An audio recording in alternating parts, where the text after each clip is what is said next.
मुजाहिदो मुजाहिदो लगाओ ज़र्ब हैदरी, लगाओ ज़र्ब हैदरी। बिस्मिल्लाहिर्रहमानिर्रहीम। नाजरीन, हज़रत अबू बकर सिद्दीक़ रज़ी अल्लाह ताला अन्हु पर यह एतराज़ किया जाता है कि जब नबी पाक सल्लल्लाहु अलैहि वसल्लम की रहलत के बाद हज़रत फ़ातिमा ज़हरा रज़ी अल्लाह ताला अन्हा ने हज़रत अबू बकर सिद्दीक़ की तरफ एक कासिद भेजा और वर्षे का मुतालबा किया, तो हज़रत अबू बकर सिद्दीक़ रज़ी अल्लाह ताला अन्हु ने एक हदीस पेश की, ला नूरसु मा तरकना फ़हुव सदक़तुन, कि अंबिया इकराम की माली मीरास नहीं चलती और वो जो छोड़ते हैं वो सदका होता है। तो ये जो हज़रत अबू बकर सिद्दीक़ ने हदीस पेश की, ये हदीस कुरान के टक्कर में है। कुरान की आयत है, यूसीकुमुल्लाहु फ़ी औलादिकुम लिज़्ज़करि मिस्लु हज़्ज़िल उन्सयैन, कि अल्लाह ताला तुम्हारी औलाद के बारे में हुक्म करता है कि एक लड़के का हिस्सा दो लड़कियों के बराबर है। तो ये कुरान की आयत है और यहाँ हज़रत अबू बकर सिद्दीक़ ने जो हदीस पेश की, ये ख़बर वाहिद है। तो ख़बर वाहिद और कुरान जब ये दोनों एक दूसरे के तकाबुल में आ जाएं, तो ये मुसल्लम है कि ख़बर वाहिद को रद्द किया जाता है और कुरान को लिया जाएगा। लेकिन यहाँ मामला बरअक्स है कि हज़रत अबू बकर सिद्दीक़ ने ख़बर वाहिद से इस्तिदलाल किया और कुरान को छोड़ दिया। ये एतराज़ है हज़रत अबू बकर सिद्दीक़ रज़ी अल्लाह ताला अन्हु पर। तो इसका जवाब आप समाअत फरमाएँ। सबसे पहली बात यह है कि ये हज़रत अबू बकर सिद्दीक़ रज़ी अल्लाह ताला अन्हु ने अकेले ने बयान नहीं की।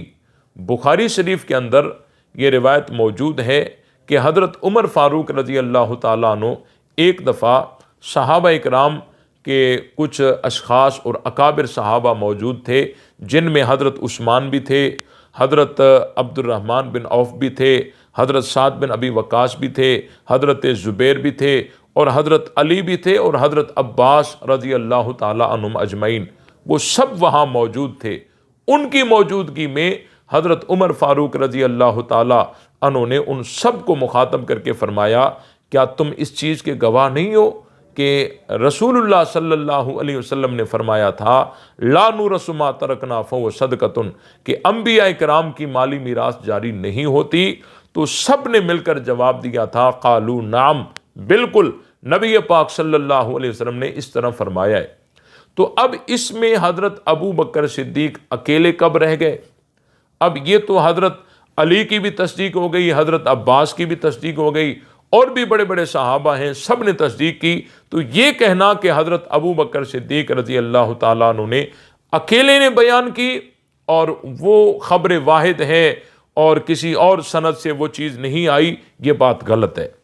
और दूसरी बात यह है कि शिया सुन्नी तमाम उलमा का इस बात पर इत्तिफाक है कि हदीस के जितने भी अक़साम हैं, कि ये मुतवातिर है, ये गैर मुतवातिर है, ये ख़बर वाहिद है, ये फ़लाँ है, ये फ़लाँ है, ये सारी किस्में हदीस की उन लोगों के लिए हैं जो हुज़ूर अलैहिस्सलाम के दौर में नहीं थे और बाद में आए, उन्होंने हुज़ूर अलैहिस्सलाम को नहीं देखा। ये हदीस की अक़साम उनके लिए है। लेकिन जिन्होंने हुज़ूर अलैहिस्सलाम से डायरेक्ट खुद हुज़ूर अलैहिस्सलाम से जो फरमान सुना, तो उनके लिए तो ये मुतवातिर से भी बढ़कर है और उनको तो उस हुक्म पर अमल करना उसी तरह फ़र्ज है जिस तरह कुरान की आयत पे अमल करना फ़र्ज है। तो हज़रत अबू बकर सिद्दीक़ रज़ी अल्लाह ताला अन्हु तो हुज़ूर अलैहिस्सलाम से डायरेक्ट सुनने वाले थे। तो यहाँ तो हदीस की अक़साम की तो कोई बात ही नहीं है। दो बातें। तीसरी बात यह है कि ये जो आयत है, यूसीकुमुल्लाहु फ़ी औलादिकुम लिज़्ज़करि मिस्लु हज़्ज़िल उन्सयैन, और ये जो हदीस है जो हज़रत अबू बकर सिद्दीक़ ने पेश की है, ला नूरसु मा तरकना फ़हुव सदक़तुन, ये हदीस इस आयत के टक्कर में नहीं है। यूसीकुम, यहाँ जो कुम है ना, ये मुजमल है। अब इसमें इसकी तफसील क्या है? क्या इस आयत में नबी भी शामिल है या ये सिर्फ उम्मत के लिए हुक्म है? तो इसमें इजमाल है। ये जो रिवायत है ला नुरसु मा तरकना फहुव सदकतुन, ये इस इजमाल की तफसील है और इस आयत की तफसीर है। और इस रिवायत ने आकर बताया कि ये जो यूसी कुम, ये जो कुम है, ये खिताब सिर्फ उम्मत को है, नबी इसमें दाखिल नहीं है। ये रिवायत हदीस के टक्कर में नहीं, और हदीस के टक्कर में तब होती जब इस आयत में नबी का जिक्र भी होता सराहत के साथ, और माली मीरास का जिक्र भी होता, फिर ये हदीस उस आयत के टक्कर में होती। हालांकि जो जाकिरीन इस हदीस को कुरान की आयत के टक्कर में लाने की कोशिश कर रहे हैं, ये उनकी जहालत का सबूत है। ये रिवायत इस कुरान की आयत के टक्कर में नहीं है। अगर वो इस बात को नहीं समझते तो मैं एक चौथा जवाब देता हूं, वो ये है कि खुद शिया कुतुब में मौजूद है ला मीरास लिल कातिल, कि कातिल मकतूल का वारिस नहीं बनेगा। मसलन बेटे ने बाप को कत्ल कर दिया, अब बाप मकतूल हो गया, बेटा कातिल हो गया।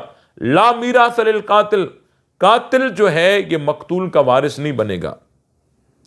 और दूसरी सूरत है ला यरिसुल काफिरुल मुस्लिम, कि काफिर जो है ये मुसलमान का वारिस नहीं बनेगा। मसलन खुदा ना खास्ता बेटा काफिर हो गया, बाप मुसलमान है, तो ये बेटा बाप का वारिस नहीं बनेगा।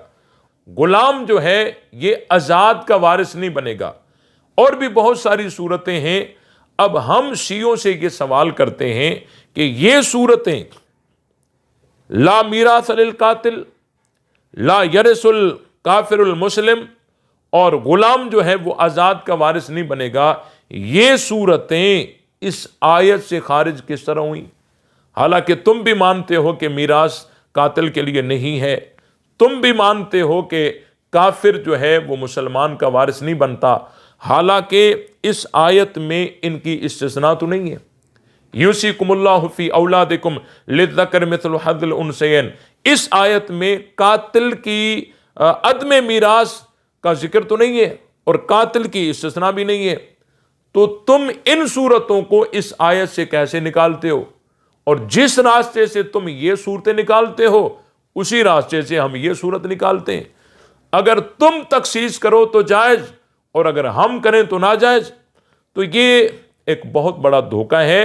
हज़रत अबू बकर सिद्दीक रज़ी अल्लाह ताला अन्हु ने जो फैसला किया वो बिल्कुल सही था और कोई कुरान की जो है मुखालिफत नहीं हुई। हज़रत अबू बकर सिद्दीक रज़ी अल्लाह ताला अन्हु ने जो बागे फ़दक के मुतालिक फ़ैसला किया, फ़ैसला सिद्दीक अकबर ने किया और उस पर मुहर तस्दीक हज़रत अली रज़ी अल्लाह ताला अन्हु ने लगाई।